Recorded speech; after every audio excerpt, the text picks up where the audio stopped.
এখন হয়তো খারাপ লাগছে, কিন্তু কিছু বছর পর যখন পিছন ফিরে তাকাবেন তখন বুঝবেন যা হয়েছিল সব ভালোর জন্যই হয়েছে। দিন শেষে মানসিক শান্তিটাই দরকার, টাকা তো আসবে যাবে। একটা সময় এসে আপনার মনে হবে সবার সাথে এত ভালো সম্পর্ক রাখার কোনো দরকারই ছিল না। কখনো কখনো কোনো সম্পর্ক থেকে নিজেকে সরিয়ে নেওয়াই ভালো। এমন নয় যে সামনের মানুষটা খারাপ, বরং এটাই যে অনেক চেষ্টা করেও সম্পর্কগুলো সঠিক রাস্তায় চলে না, বারবার রাস্তা বদলে যায়। তাই কারোর সাথে খারাপ থাকার চেয়ে তাকে বিদায় জানিয়ে তার ভালো স্মৃতিগুলো নিয়ে বাকি জীবন কাটিয়ে দেওয়াই ভালো।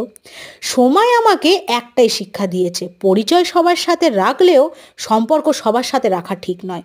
শোনো, অভ্যাস বলে কিচ্ছু হয় না। পৃথিবীতে পাল্টে ফেলে বেঁচে থাকার নামই জীবন। যেখানে হারানোর জন্য পুরো দুনিয়াই অপেক্ষা করে রয়েছে, সেখানে নিজে থেকে হেরে গিয়ে লাভ কি?